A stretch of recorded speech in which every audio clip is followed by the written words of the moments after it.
que son los paneles. Seguramente ustedes y quienes nos ven el día de hoy habríamos contestado: es imposible.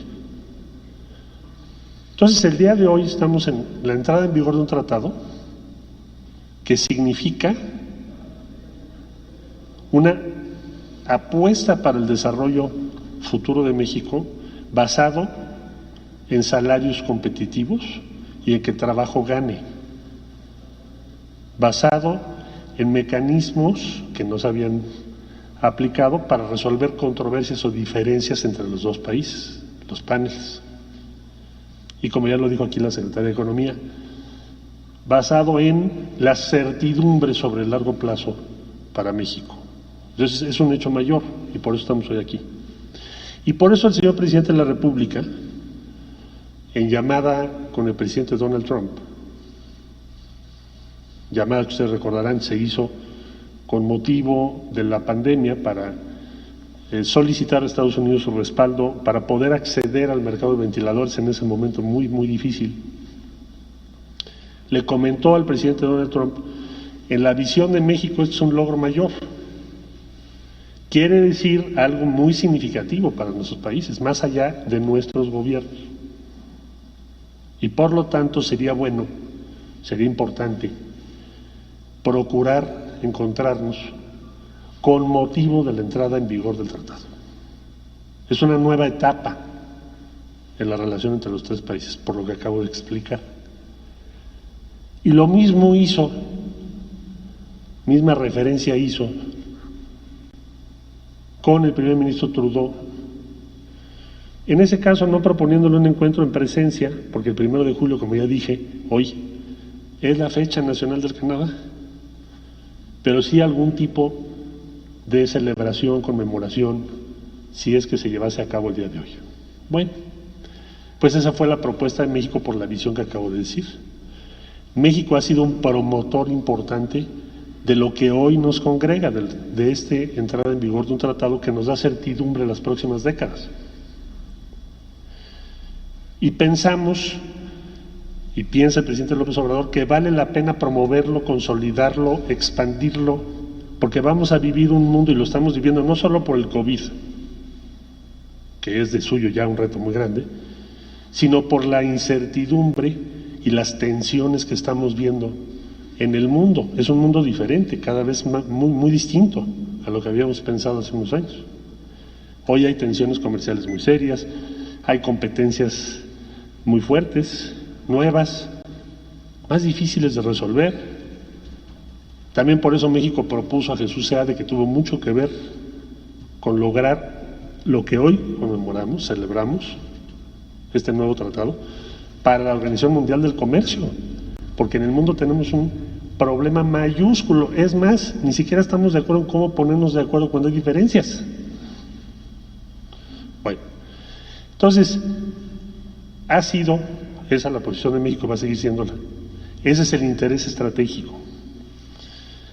Como resultado de esas conversaciones, el día de ayer ya nos confirmaron y recibimos la invitación para una visita oficial de trabajo a los Estados Unidos, a celebrarse el día 8 y el día 9 de julio.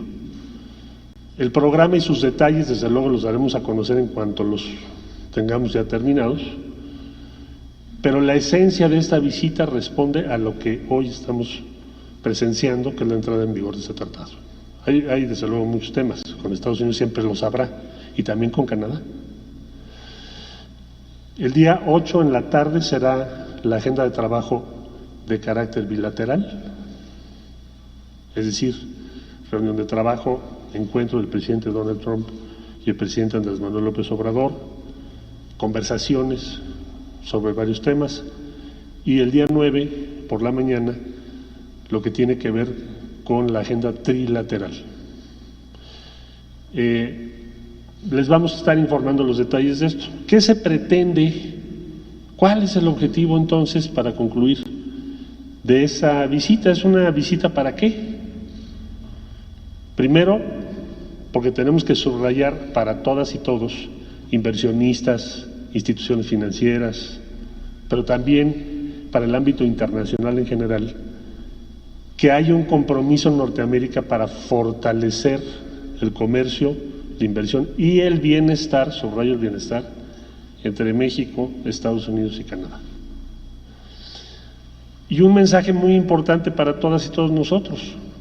El día de hoy no solo entra en vigor un tratado, con todos los contenidos que dije, sino iniciamos una presencia muy relevante de México para la inversión, el empleo y el crecimiento económico.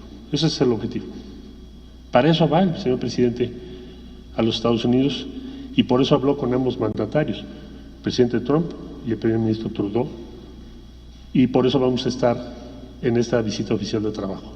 Muchas gracias por su atención.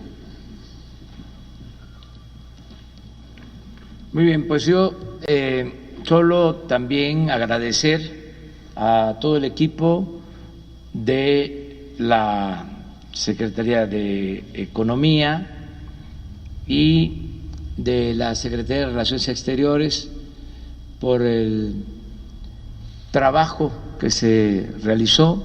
De manera muy especial quiero destacar la participación de Jesús Seade. Fue actor principal y gracias a sus buenos oficios se llegó a acuerdos en momentos difíciles. Es un experto, Jesús Seade, en esta materia. Por eso también se está postulando y México lo apoya, el gobierno que represento, para ser el director general de la Organización Mundial de Comercio.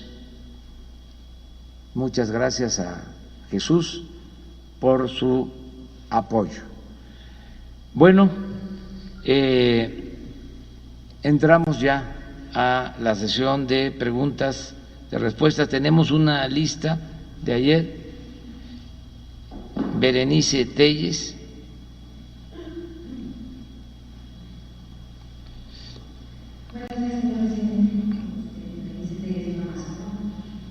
Bueno, pues mi pregunta tiene que ver con pues este segundo aniversario de pues el éxito de este movimiento que lo llevó a la presidencia.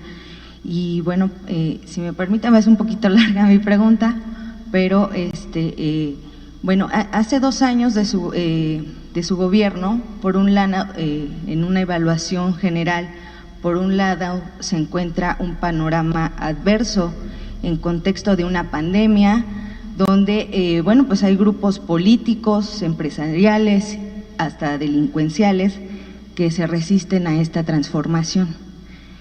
Y bueno, pues que estaban acostumbrados a viejas prácticas de corrupción que ya se habían hecho como habituales y se habían normalizado incluso dentro de la propia sociedad a pesar de un malestar que existía. Y por el otro lado está esta fortaleza suya, señor presidente, de esta empatía que ha generado con millones de ciudadanos mexicanos en contra de todas estas injusticias de gobiernos anteriores y pues donde su gobierno ha resaltado en temas de eficiencia administrativa en comparación a los otros gobiernos en temas de salud, seguridad, inversión en infraestructura a pesar de mucha oposición y el tema de los jóvenes, de pueblos originarios y adultos mayores. En todo este panorama general, que así, bueno, de manera muy, digamos que muy general estoy planteando, quisiera que usted nos dijera a los mexicanos, siempre usted ha apelado a la conciencia social y a la participación de todas estas gentes con las que ha generado empatía. ¿Qué sigue? ¿Qué tareas hay para estos ciudadanos en este contexto donde por un lado pues se ve ir la oscuridad y por otro, bueno, pues hoy se está celebrando además la entrada en vigor de un tema tan importante como el tratado. Esa es mi pregunta. Pues estamos cumpliendo en efecto 2 años del triunfo. Creo que el resultado es bueno, a pesar de los pesares. No quiero presumir, no me corresponde evaluar, pero en redes sociales hay un texto de una ciudadana que dice: nos tocó el peor momento, estamos atravesando un mal momento con el mejor gobierno.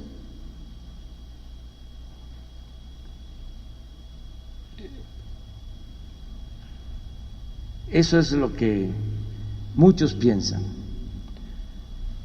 Yo creo que el resultado es bueno.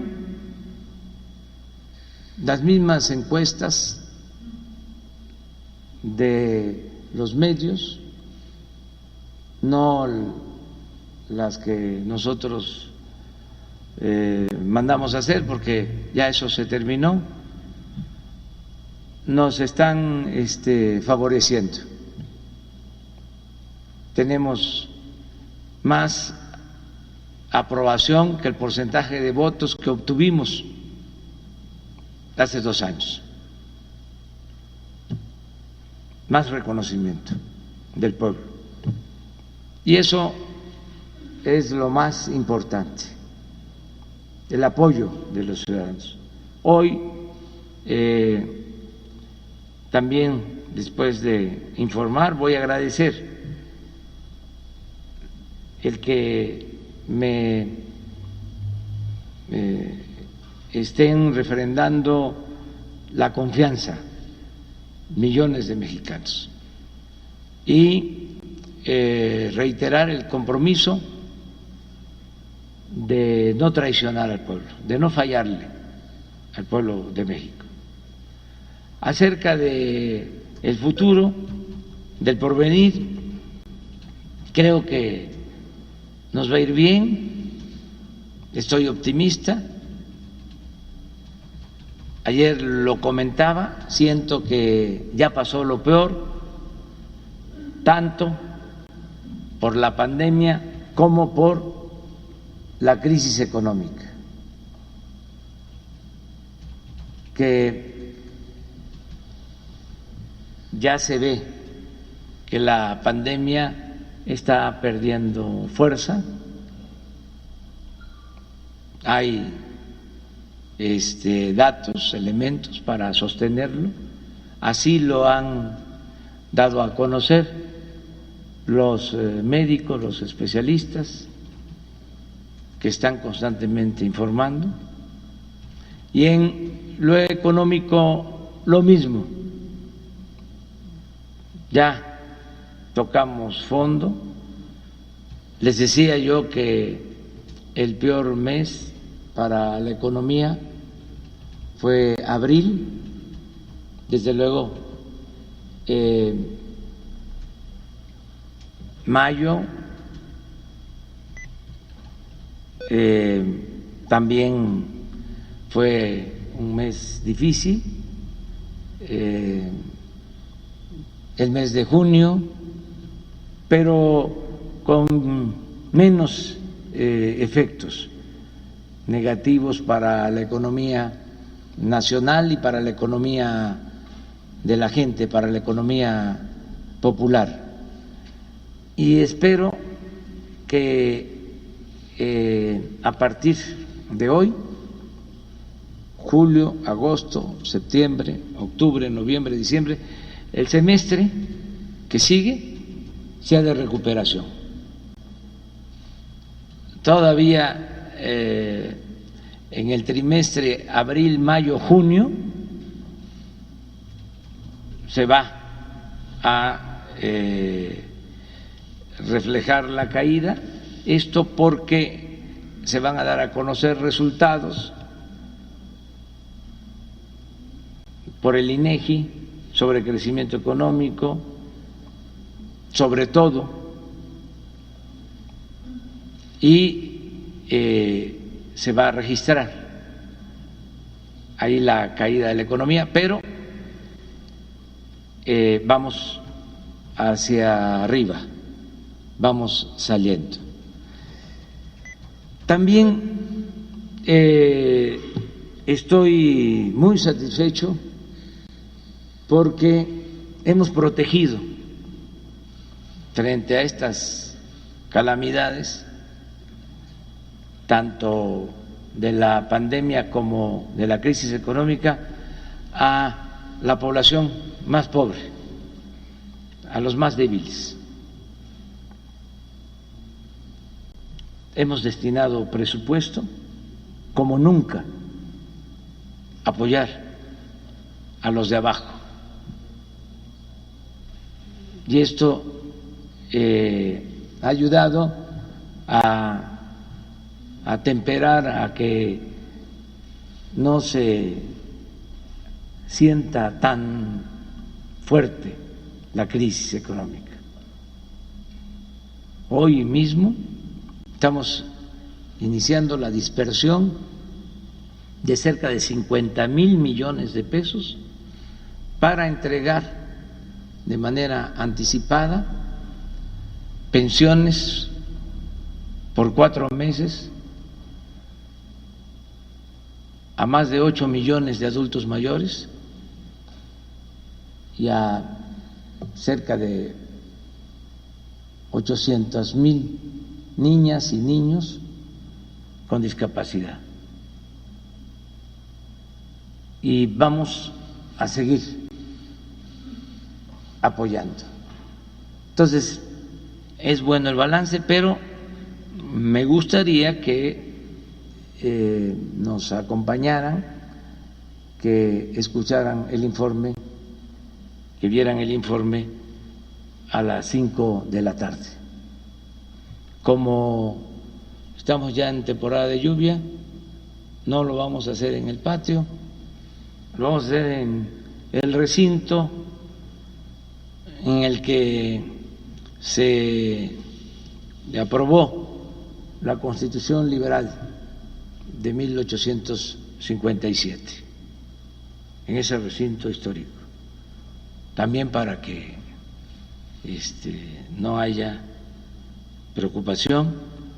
Se le solicitó permiso al Instituto de Antropología e Historia para utilizar este recinto histórico.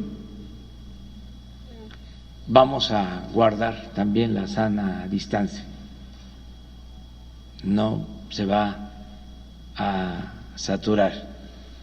Por eso a lo mejor no van a poder estar todos ustedes. Bueno, sí, vamos a estar, siempre vamos a estar, pero en lo presencial. Sin embargo, se van a poner pantallas para que puedan estar ustedes presentes y que nos acompañen. Son invitados especiales. Bueno, vamos con Antonio Baranda. Gracias, buenos días, presidente, buenos días a todos. El día de ayer comentaba, presidente, que se van a interponer denuncias en contra de empresas que venden energía a la Comisión Federal de Electricidad. Me gustaría que abundara sobre este tema, es decir, qué empresas son las que estarían involucradas y en qué conductas habrían incurrido, y específicamente preguntarle si los convenios presuntamente fraudulentos a los que hizo mención el día de ayer son de la pasada administración, son previos a la reforma energética y si están involucrados funcionarios de la CFE o de órganos autónomos. Sí, vienen de tiempo atrás estos contratos que nosotros consideramos fraudulentos. Fueron contratos pantalla, porque se hicieron licitaciones, se estableció un precio por el pago de la energía que la Comisión Federal de Electricidad le compra a las empresas particulares, pero era nada más la formalidad, la pantalla, la faramalla, porque de inmediato entraba un anexo con otra tarifa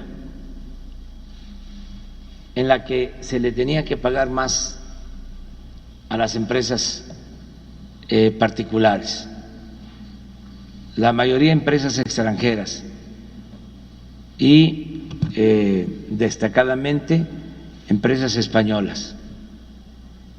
Esto se repitió durante mucho tiempo, antes de la llamada reforma energética y después de la reforma energética.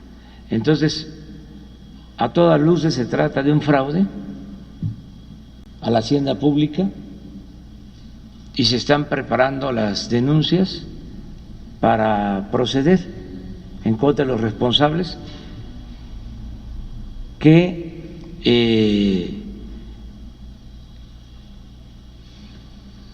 deben considerarse en estas acusaciones a funcionarios de la Comisión Federal de Electricidad y a los dueños accionistas de estas empresas. Funcionarios de la Comisión Federal de Electricidad, consejos de administración, si ellos dieron estas autorizaciones, y los que resulten responsables. ¿Hay órganos autónomos en este ramo? ¿Hay, presidente? Si participaron, sí. Si avalaron este tipo de fraude. Entonces, lo que queremos es ponerlo de manifiesto, que la gente lo sepa, porque se engañó durante mucho tiempo al pueblo, hablando de que se le daba subsidio a los consumidores, cuando el subsidio se le entregaba a estas empresas, cosa que no sucede en ningún país del mundo. Subsidio no solo por pagarles altas tarifas, subsidios también por no cobrarles el costo de la distribución de la energía eléctrica, el uso de las líneas de transmisión de energía eléctrica, y también subsidio porque se permitía que, aunque no entregaran el 100% de la energía, aunque entregaran el 40%, se les pagaba el 100%. Entonces, todo eso es lo que se va a ventilar, que quede completamente claro, que todos lo entendamos. Afortunadamente, ahora hay esta posibilidad de informar. No lo voy a decir hoy en el informe, pero lo digo ahora. Esto es totalmente nuevo, esto es parte de la transformación, el que todos los días estemos informando. Nunca se había garantizado tanto el derecho del pueblo a la información como ahora. Entonces, vamos a explicar en qué consistían estos contratos, porque no es un asunto nada más jurídico o de tribunales, es un asunto que tiene que ver con la moral pública, que tiene que ver con la corrupción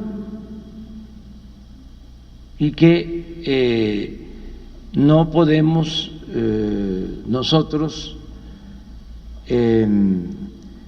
ser cómplices, mucho menos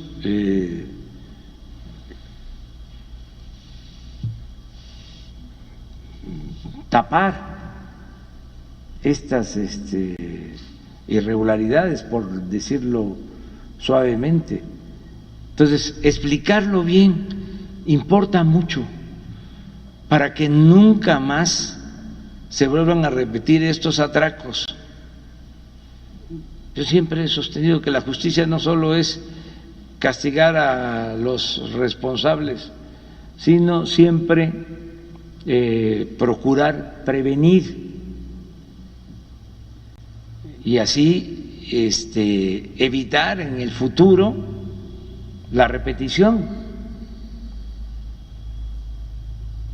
Antes, aquí lo hemos comentado, se pensaba que la política era asunto de los políticos, que el pueblo no le entendía,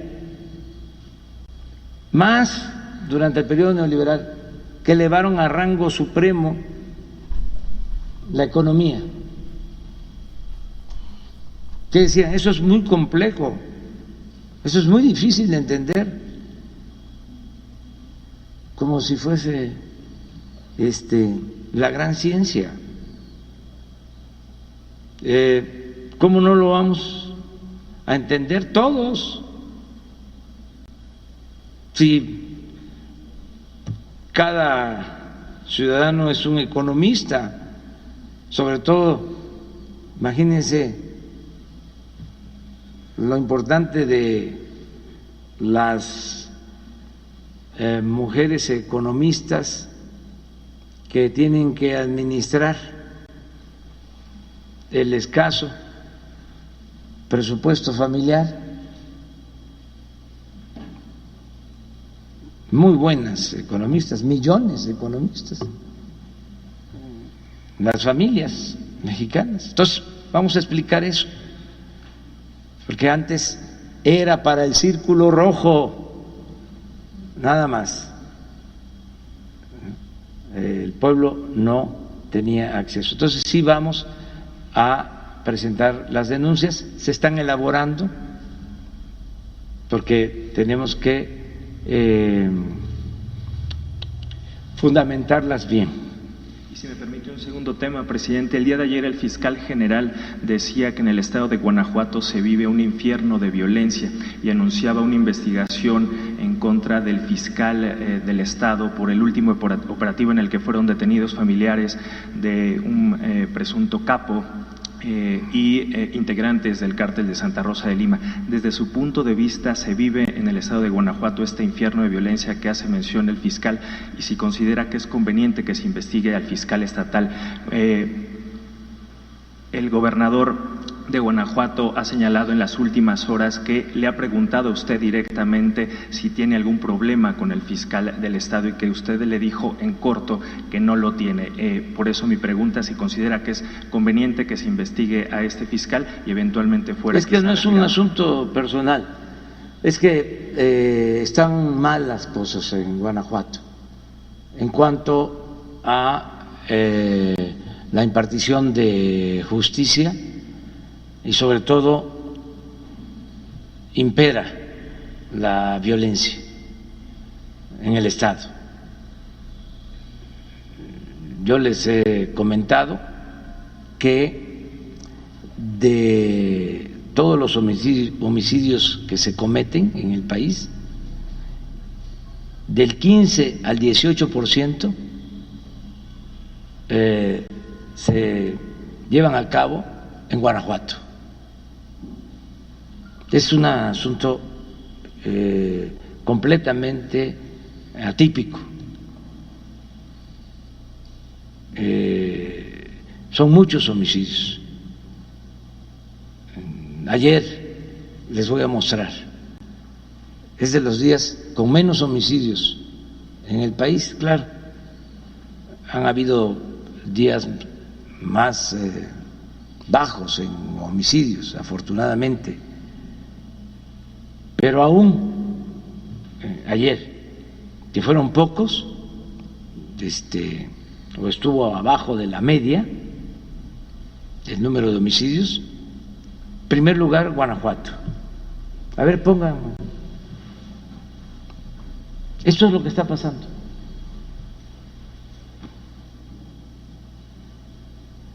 Mire, ayer, 73 homicidios en el país.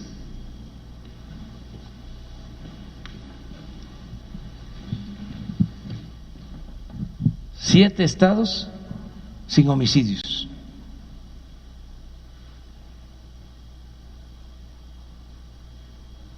En Guanajuato, 10 de los 73.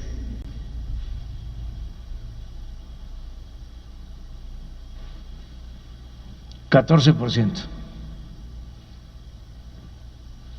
Y hay veces que llega al 20%. Entonces se dan casos como estas detenciones y luego que jueces liberan a los presuntos delincuentes porque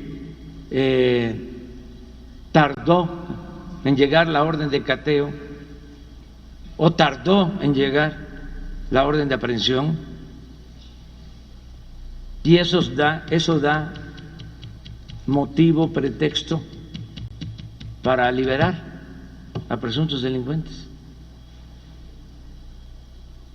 De modo que se tiene que llevar a cabo una limpia, y lo tienen que hacer las propias autoridades de Guanajuato.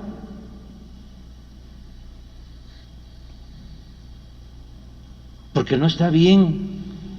El pueblo de Guanajuato no merece vivir en la zozobra, en vilo, por la violencia.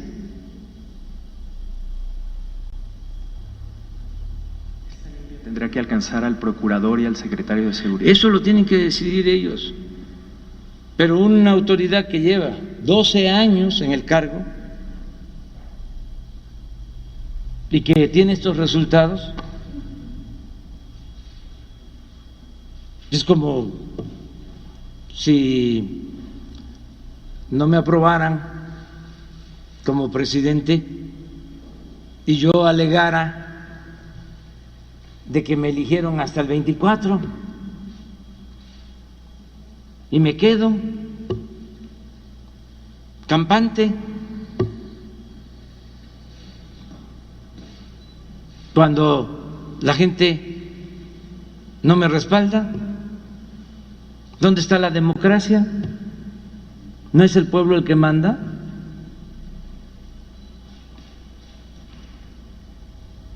Entonces, en política, entre otras cosas, cuentan los resultados. Entonces, es un llamado a las autoridades de Guanajuato de manera respetuosa de su soberanía para que tomen cartas en el asunto. Y desde luego que la Fiscalía tiene que hacer lo propio, y yo respaldo las declaraciones y los puntos de vista del fiscal general Alejandro Gertz Manero. Le tengo confianza. Aprovecho para felicitarlo por lo que dio a conocer el día de ayer. Dos cosas muy importantes: el que se está esclareciendo lo de los jóvenes desaparecidos de Ayotzinapa. Fíjense, hoy en la mañana ya nos informan que uno de los involucrados, que estaba detenido, un juez lo dejó a las 12 de la noche en libertad. Claro, no ha salido porque hay un plazo de 24 horas. Ahora la Fiscalía va a tener que defender el asunto. Pero imagínense eso. No se puede permitir que estas cosas sucedan.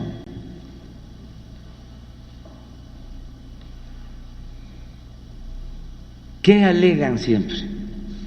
Está mal integrada la averiguación. El caso de Ayotzinapa es un asunto de Estado. ¿Qué no se dijo durante mucho tiempo que había intervenido el Estado? Ahora con el cambio decidimos que íbamos a aclarar este asunto a partir de ponernos de acuerdo todas las instituciones del Estado para que se haga valer un Estado de derecho en el país, que nunca jamás se cometan estas atrocidades en el país. Es un asunto de Estado el que se aclare la situación de Ayotzinapa. Por eso, repito, felicito al fiscal por esta decisión. Y no es de que se integró mal la averiguación. Si se trata de un asunto de justicia, porque no se puede nada más apelar al derecho y hacer a un lado la justicia.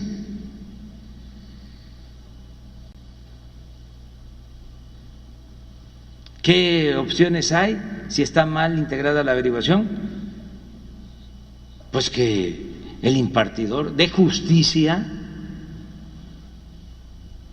proponga que se reponga el procedimiento, pero no utilizar una deficiencia en el caso de que se haya presentado como pretexto para dejar en libertad a un presunto delincuente. Eso se tiene que terminar, porque detrás de todo esto, de esas fallas en los procedimientos, en el fondo es la corrupción lo que prevalece. Tenemos que limpiar de corrupción al gobierno en su conjunto. Lo otro importantísimo de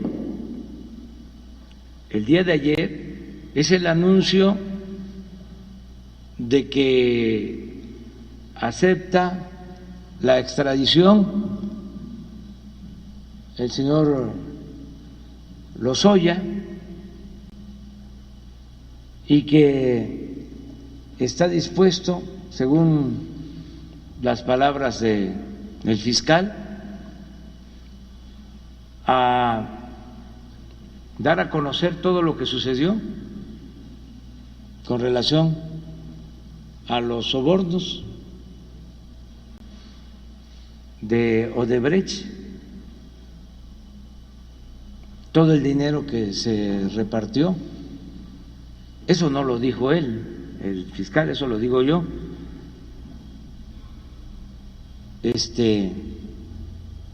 Todos los involucrados, eso va a ayudar muchísimo a lo mismo, a que no se vuelvan a cometer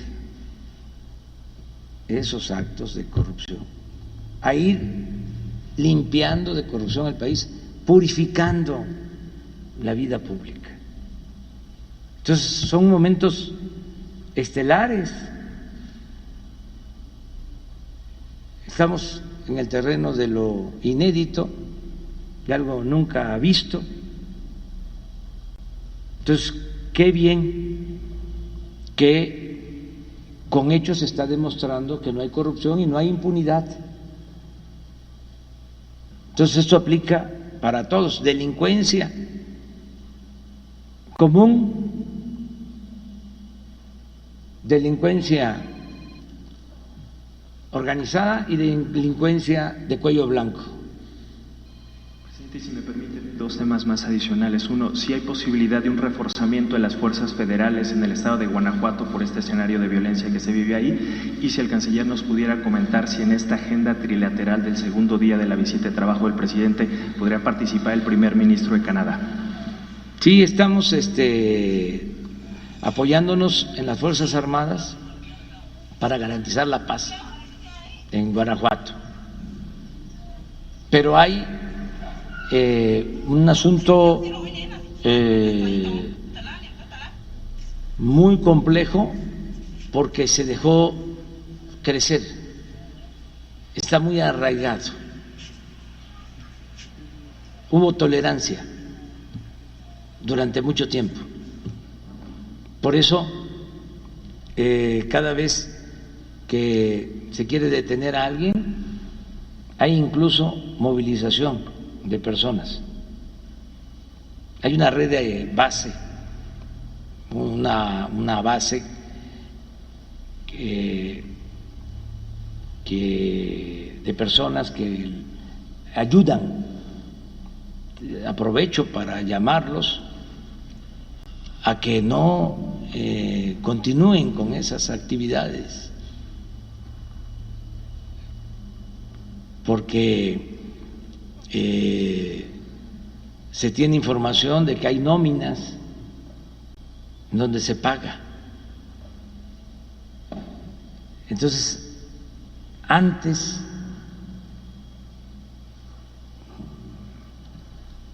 aceptando sin conceder de que no había ingresos, pues se veían obligados, sobre todo los jóvenes, a tomar esa actitud de apoyo, de lo que comúnmente se le llama halcones, de estar informando y estar protegiendo a la delincuencia. Pero ahora hay otras opciones, hay alternativas, se está apoyando a la gente, se está apoyando a los jóvenes. Entonces, ojalá y ya no se participe apoyando a estos grupos que causan daño a la población, a la sociedad. Entonces, sí va a seguir interviniendo el gobierno federal, nos van a seguir ayudando de la Guardia Nacional y tenemos que darle protección a la gente, no van a quedar en el desamparo. O sea, vamos a continuar con presencia en Guanajuato hasta lograr la paz, la tranquilidad. Acerca de la visita del primer ministro de Canadá, todavía no responden. Tengo entendido, bueno, mejor lo explica. Sí, señor. Bueno, no, muy brevemente, bueno, corresponde al gobierno de Canadá tomar su determinación, su decisión, anunciarla. Lo que nosotros diríamos es, desde luego México ve con mucha simpatía que se pueda llevar a cabo y que se tenga la participación de Canadá, porque somos los tres países los que hoy pues celebramos y participamos en la entrada en vigor del nuevo tratado. Entonces suponemos que en el transcurso de las próximas horas, y si no días, el gobierno de Canadá dará a conocer cómo va a participar, si va a participar o no, y sus decisiones. Pero celebraríamos mucho que estén en este encuentro entre los tres países.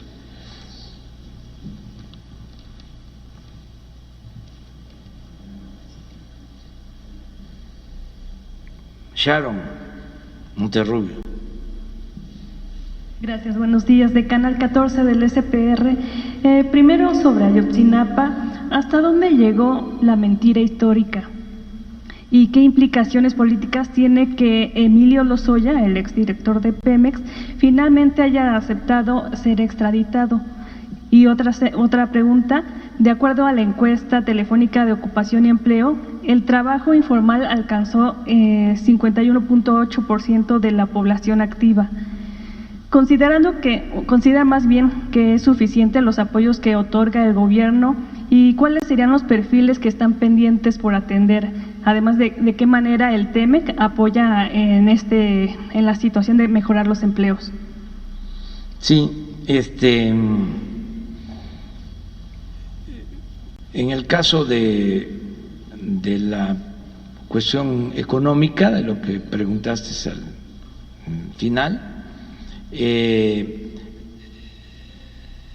estamos atendiendo a quienes se buscan la vida como pueden, en la calle, de manera honrada, pero esto hay que decirlo.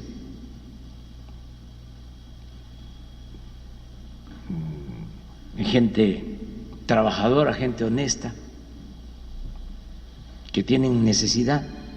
Si no funciona durante décadas como ha pasado la llamada economía formal, pues fue creciendo la economía informal. La gente decide obtener su sustento en sus casas, ponen ahí la venta de comida o de cualquier mercancía. Nuestro pueblo es un pueblo trabajador, luchón. Hay que tomar en cuenta eso. A veces los conservadores solo se dedican a criticar a los que trabajan en la calle. Quisieran que no existieran. Pero si no es por eso, imagínense si la economía formal no crece. La gente ha tomado sus decisiones para tener ingresos y sí, en efecto, el peso de la economía informal en México es mayor que en otros países. Por eso tenemos que pensar en el empleo de la economía formal y también en los que no tienen empleo en la economía formal. Muchos, millones. Entonces, los créditos que se están dando, por ejemplo, incluye a integrantes de la economía formal, pero también la mayoría son miembros de la economía informal, comerciantes. Ahora estamos ayudando a tianguistas, se está ayudando a taxistas, a quienes se dedican a las artesanías, a distintas actividades, se les está apoyando y lo vamos a seguir haciendo siempre. Por eso el esquema nuestro es distinto a lo que se aplica en otros países y a lo que antes se llevaba a cabo en el país con la política neoliberal. Antes era arriba, atender arriba, pensando que si llovía fuerte arriba, goteaba abajo, que si les iba bien a los de arriba, les iba a ir bien a los de abajo.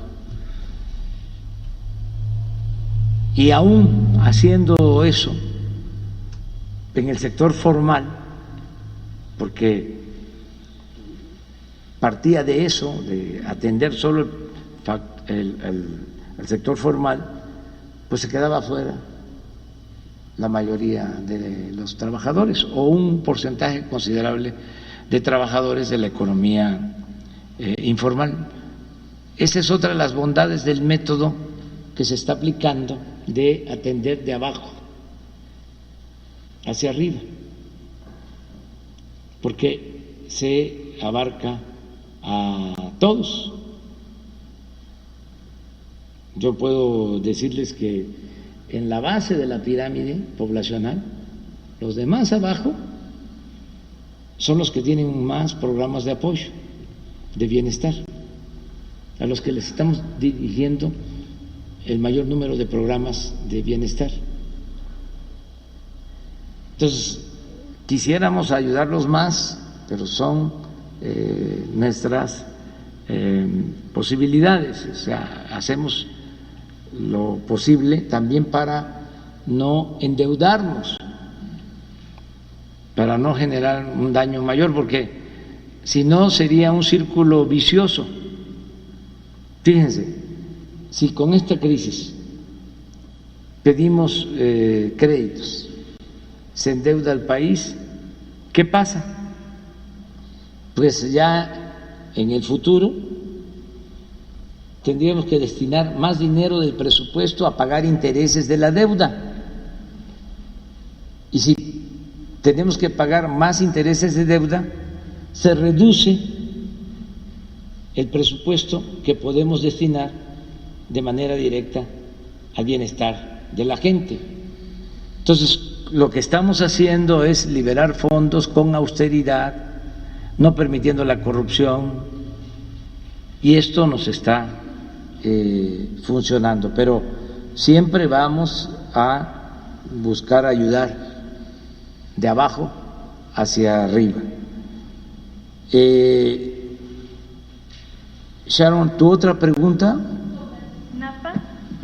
Sobre Ayotzinapa y la mentira histórica, precisamente, se construyó toda una narración para implicar a los propios estudiantes en el tráfico de drogas. Un personaje como Cerón se dedicó a construir grandes mentiras antes de el artífice de la mentira del caso de la niña Paulette, y luego como director de la Agencia de Investigación Criminal sembró la evidencia en Cocula. Sí, se está haciendo la investigación por parte de la Fiscalía y se va a aclarar todo. Yo entendí ayer lo que dijo el fiscal, de que se desconoce lo que se llamó, entre comillas, verdad histórica, ¿no? O sea, todo esto que fabricaron acerca de la desaparición de los jóvenes, según entendí, el fiscal expuso que se tienen todos los elementos para demostrar de que fue una gran simulación y que ya hay pruebas de lo que verdaderamente sucedió. Y yo celebro esto. Y la instrucción, por lo que a nosotros corresponde, es de que no se proteja a nadie, que no haya impunidad, que el que participó sea castigado. Y bueno, sobre las implicaciones políticas de Lozoya al aceptar ser extraditado. Pues eso también va a ayudar mucho, porque seguramente él va a declarar. Está, según entiendo, aceptando la extradición por un acuerdo con la Fiscalía para lograr algunos beneficios en cuanto a su posible consignación y condena, aportando información, es decir, dando a conocer lo que sucedió. Eso es muy importante. Daba mucha vergüenza, por ejemplo, que en otros países, por el caso de Odebrecht, estaban en la cárcel altos funcionarios, hasta presidentes. Y en nuestro país, nada. Nada absolutamente. O sea, campeones en impunidad. Entonces, que esto, aún con el tiempo, se aclare, se repare ese daño, va a ayudar mucho a sanear la vida pública del país. ¿Qué sucedió? ¿Cómo se recibía ese dinero de soborno? ¿A dónde iba a parar?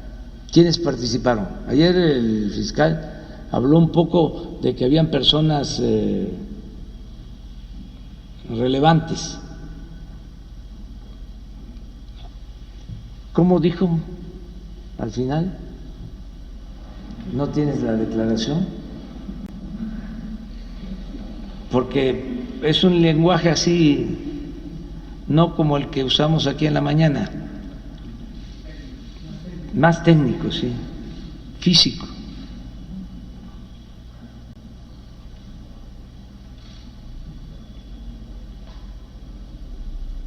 Ya al final habló de esto.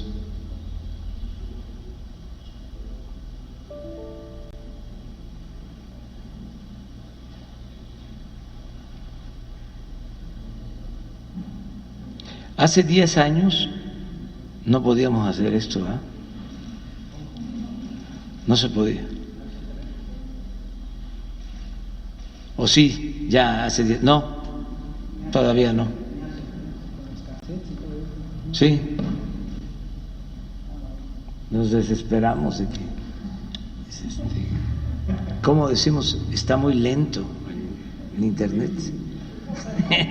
Y antes era el telegrama. ¿Cómo? Personas de relevancia. Sí, a ver si lo escuchamos. Me llamó la atención eso. Personas de relevancia, de acuerdo a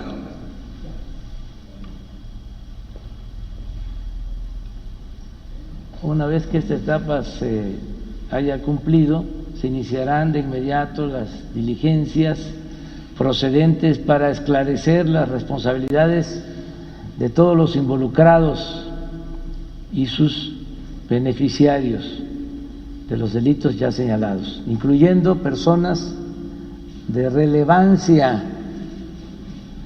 Esto es, en términos coloquiales, machuchones. Personas de relevancia o grupos políticos. ¿Qué son grupos políticos? Partidos. ¿Cuál es la definición de un partido político? ¿Sí? Es la agrupación de ciudadanos que tienen como propósito llevar a cabo una acción política con principios, o grupos políticos que hayan participado o se hayan beneficiado de estos despojos a la nación mexicana. Por lo que corresponde al Ejecutivo, además de que esto ayuda a aclarar cómo funcionaba el régimen corrupto, también podríamos obtener algo, sí, de lo que se recupere. Tanta falta que hace. Hasta ahí.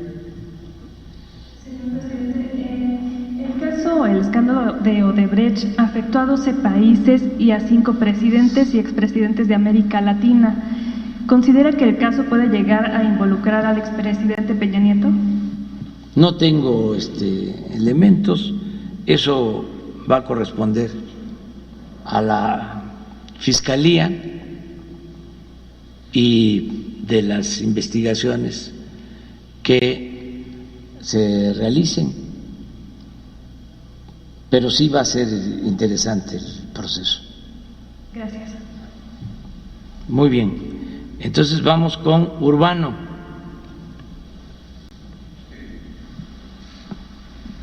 Buenos días, señor presidente. Buenos días, secretarios. Julio. Yo quisiera preguntarle si el día 8, estando usted allá en Estados Unidos, va a tocar el tema con el presidente Donald Trump acerca de la ayuda que él se había comprometido a enviar a los países de Centroamérica. México cumplió con programas, con capital, y usted nos decía que los Estados Unidos hicieron el ofrecimiento pero no cumplieron. Esa es una. El otro tema, aprovechando que está el canciller y la secretaria de don Julio, preguntarle si con este panel de controversias que se incluye ya en el tratado se ahuyenta de manera definitiva esa vieja certificación, esas amenazas arancelarias, y todo va a negociarse dentro de este panel para la tranquilidad de los mexicanos, todas las empresas inversionistas, sectores, todo esto. Esa sería la primera pregunta. Si quiere le planteo las tres para si nos pueden ayudar los secretarios. El otro tema sería preguntarle a la secretaria cómo se va a ayudar a estos sectores que pararon antes, que fueron los primeros en detener por el COVID y que son los últimos que van a recuperarse. Hace unos días estuvieron aquí afuera, incluso le trajeron música y serenatas y todo, un movimiento que se llama Movimiento La Música Nos Une. Manuel García Maracaibo los encabezaba, son casi 125,000 trabajadores entre staff, bailarines, artistas, promotores, conductores, transportistas, personal de iluminación, todo este gran grupo. Y ellos quisieran preguntarle, señor presidente, que cómo se les podría beneficiar, porque sin duda va a ser un periodo muy largo, como nos dice el doctor Gatell, y ellos serían de los más afectados. Tal vez la secretaria nos puede apoyar en ese tema. Y la última, aquí tal vez don Julio nos puede ayudar un poco, es acerca de los factureros, o las empresas factureras. Yo observé que hay al menos 3 niveles de investigación. Usted nos decía que hay empresarios que ni siquiera conocían de que estaban siendo objeto de un fraude, ¿no?, de sus contadores, y que ya han aceptado ir al SAT, negociar y ponerse al corriente. Pero hay otro nivel, otro grupo, que son quienes sí sabían que había fraude y colaboraron. ¿Qué se va a hacer en ese caso? Y más allá, ¿qué se va a hacer con los despachos jurídicos, con los despachos contables que existen? Que usted seguramente tiene el reporte ya de todos ellos. Algunos de ellos incluso son de personajes que en el pasado fueron sus persecutores, que son abogados muy afamados, pero que siguen vigentes. ¿Y ahí qué se va a hacer? ¿Se les va a perseguir? ¿Sí va a haber detenidos o va a haber punto final? Gracias, señor presidente. Gracias a todos. Bueno, yo creo que es oportuno aclarar que nosotros no fabricamos delitos a nadie y que actuamos con completa transparencia. Cuando sabemos de ilícitos o presuntos ilícitos, se presentan denuncias a la Fiscalía, que también debemos de recordar es un organismo autónomo. Antes el fiscal, que se llamaba procurador, dependía del presidente. Ahora la Fiscalía es autónoma Esto es nuevo y muy importante. Entonces, en el caso de los factureros, ya lo hemos dicho, se encontraron estos defalcos, son 2 tratamientos, en efecto, los que promueven estas prácticas, los despachos que se dedicaban a estos ilícitos y la gente, los contribuyentes que cayeron en estas insinuaciones, en la tentación de ahorrar dinero, de no pagar completo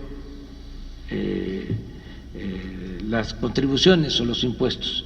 Entonces, muchos también no sabían, tan es así que se están regularizando. Mucha gente está asistiendo ya, está llegando al SAT a regularizarse. Así, quiero ver cómo está mi situación y si hay facturas falsas y tengo que corregir, lo hago. Entonces, ese es el plan, pero sí son 2 tratos. En el caso de los autores intelectuales, de los que promovieron este sistema de defraudación a la hacienda pública, son demandas penales. Esto Julio lo puede explicar. Acerca de lo del tratado, una de las cosas importantes es que son reglas claras. Ya no pueden haber cierres de frontera o aumento en aranceles de mercancías sin un procedimiento de tipo legal, con los famosos paneles donde participen los 3 países, representantes de los 3 países.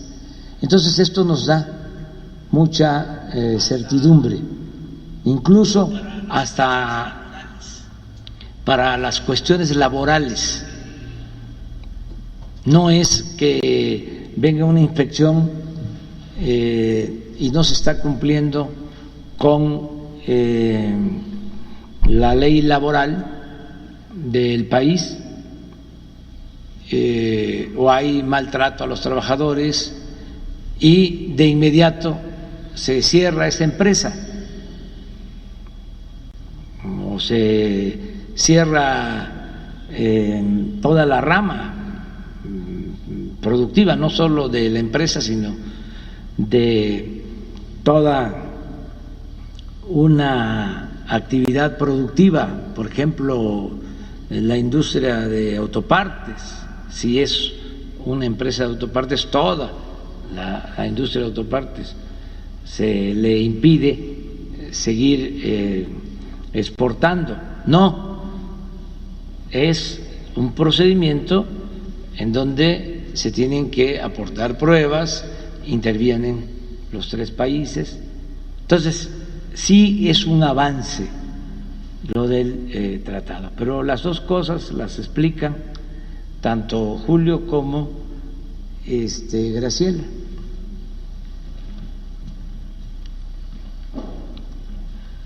Con mucho gusto, presidente. El presidente de la República instruyó tanto al SAT como a la Procuraduría Fiscal que hicieran una revisión de las empresas para ver cuáles se relacionaban con posibles empresas que se dedican a la facturación. No solo son empresas, sino también son despachos que tienen esta actividad ilícita. Se le presentó al presidente una lista de empresas que están perfectamente relacionadas, despachos que están relacionados, y infinita cantidad de personas que han hecho uso de las facturas falsas. Como bien dice el presidente, en el caso de los operadores, de los que ofrecen la factura, saben que están cometiendo un ilícito, porque esa factura va a ser para quitarle ingresos al gobierno federal.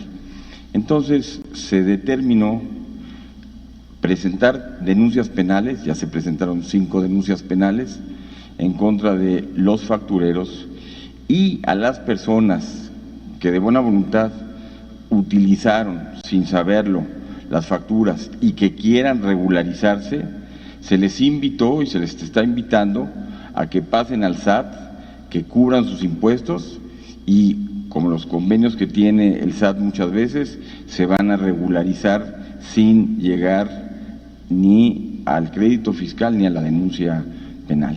Básicamente eso es lo que se hizo. Por supuesto se tiene una investigación sobre todos, no se va a dejar a nadie impune si se encuentra que vendieron las facturas o sabiendo que había un ilícito, compraron estas mismas. Es todo, muchas gracias. En el caso de los despachos, don Julio, ahí, ¿qué tratamiento se les daría? ¿En el caso de qué? De los despachos contables y jurídicos. Es la misma situación. Lo mismo. Tanto despachos contables como despachos de abogados se dedicaron también a esta actividad y también van a ser denunciados. Perfecto. Gracias.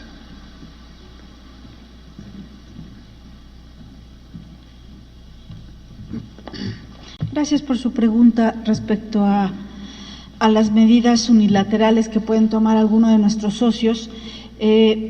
Aquí decir 2 cosas. Por una parte, efectivamente el tratado define muy bien los paneles. Los paneles ya existían en el Telecán, pero estaban condicionados a que si uno de los socios no respondía, no se formaba el panel. La gran ventaja en el TEMEC es que el panel se va a formar independientemente de la voluntad de las partes. Entonces, hay un avance en ese sentido. Y por otra, hay 2 tipos de paneles: los que tienen que ver con respecto al contenido laboral y los que tienen que ver con disputas entre empresas de ambos lados de la frontera. En el caso de lo laboral, nosotros hemos estado trabajando mucho con el sector privado, con las cámaras empresariales, porque nos parece que la mejor defensa para estos paneles es que no generemos las condiciones para que se den. Y les pongo un ejemplo. Había mucha preocupación porque había noticias que Estados Unidos o algunas empresas en Estados Unidos iban a demandar por el trabajo infantil y el trabajo forzoso. Y cuando los empresarios nos llamaron alarmados a la Secretaría, diciendo que venían miles de demandas por estos temas, pues la respuesta era muy sencilla. Está mal que haya trabajo infantil y trabajo forzado en México. Tenemos que cumplir con la ley. Y por eso, digamos, y eso es ayer algo que reflexionaba en una de las entrevistas, es también este gobierno, este tratado se alinea con los programas prioritarios del gobierno. Hoy los niños en México tienen becas a todos los niveles de gobierno, justamente para que no tenga que estar en los campos agrícolas, justamente para que no haya trabajo forzado.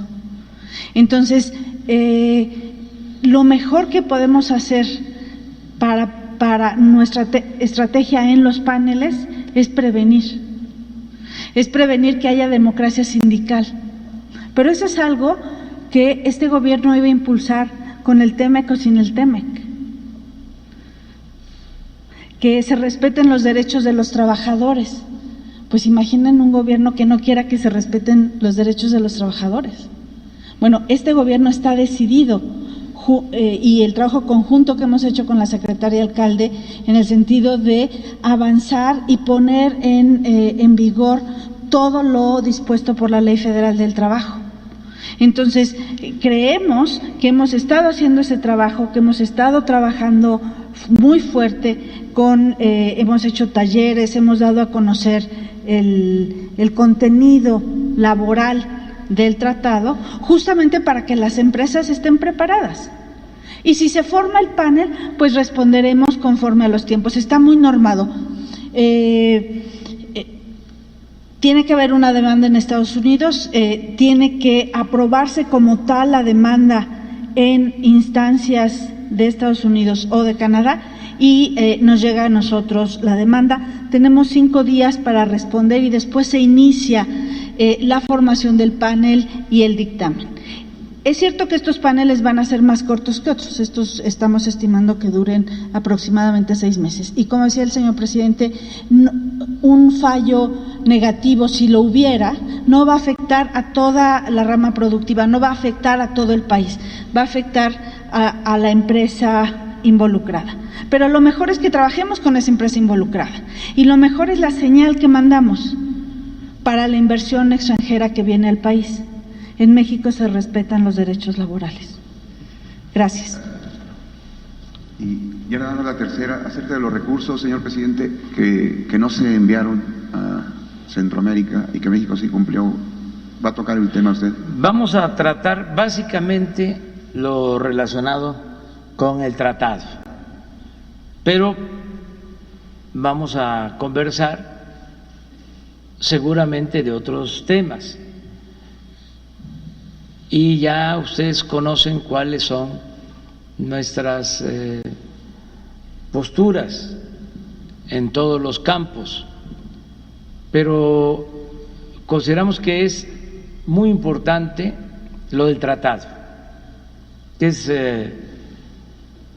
muy oportuno, además, en estos tiempos, que va a ayudar mucho a la economía de los 3 países, que va a ayudar mucho a los pueblos de las 3 naciones.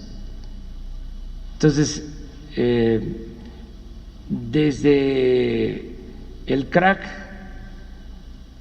desde la crisis mundial del 29-33 del siglo pasado, no se enfrentaba una situación económica tan grave en el mundo.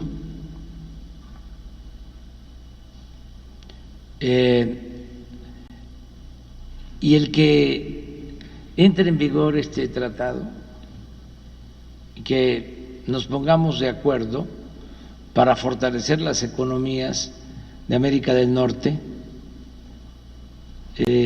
va a ser de mucha ayuda. Entonces, por eso voy, por eso la entrevista, el encuentro con el presidente Donald Trump, y va a ser el día 8, la reunión con el presidente Trump.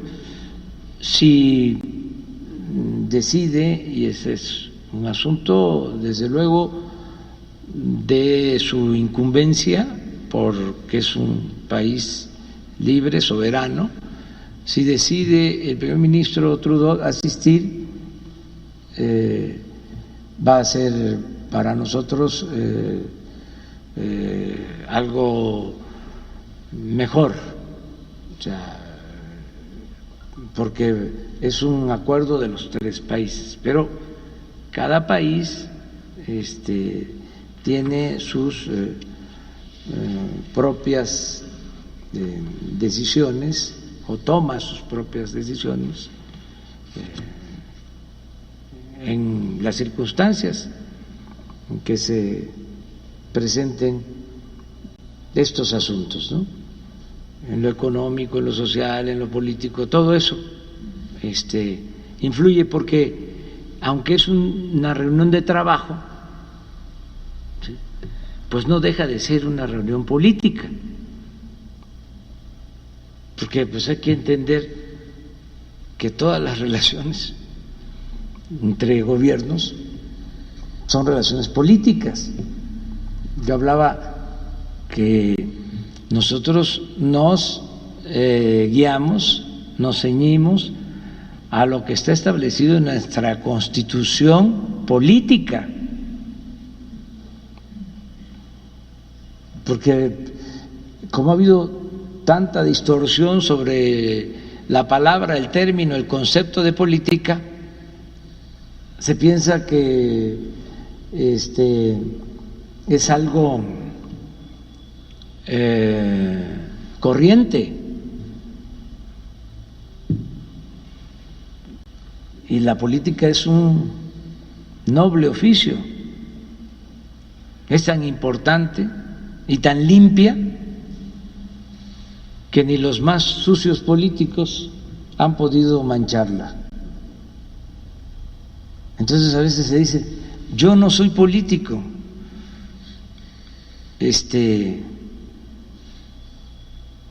a mí me gustaría, ¿no tienes el poema de Brecht sobre el analfabeta político? A ver, porque es interesante. Claro, una cosa es la política y otra cosa es la politiquería. Eso sí se tiene que distinguir, pero la política es una actividad, es un oficio, algunos dicen una ciencia, un arte, pero en fin, es algo importante.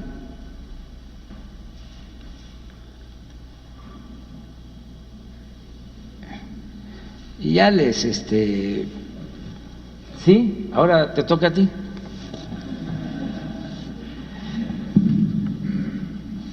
Bueno, es el poema de Bertolt Brecht, dramaturgo alemán, y dice: el analfabeta político. El peor analfabeto es el analfabeto político. No oye, no habla, ni participa en los acontecimientos políticos. No sabe que el costo de la vida, el precio del pan, del pescado, de la harina, del alquiler, de los zapatos o las medicinas dependen de las decisiones políticas. El analfabeto político es tan burro que se enorgullece e hincha el pecho diciendo que odia la política. No sabe, el imbécil, que de su ignorancia política nace la prostituta, el menor abandonado y el peor de todos los bandidos, que es el político trapacero, granuja, corrupto y servil de las empresas nacionales y multinacionales. Entonces no hay que ser analfabeta político. Bueno, hasta ahí vamos a quedar. Aquí está la lista, ¿sí? Mañana, ¿sí? Porque tengo que ir a terminar el informe, ¿sí? Nos queda Silvestre, Manuel, Hans, Paul Velázquez, Héctor y los que se apunten. Sí. O así, y Sara. Vámonos. Adiós, adiós.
Lo que veremos en la siguiente diapositiva, que todas estas actividades están medidas en relación precisamente al riesgo, recordando que el rojo es el riesgo máximo, es decir, hay un riesgo de ese nivel de poder yo contagiarme si salgo al espacio público y adquirir la enfermedad.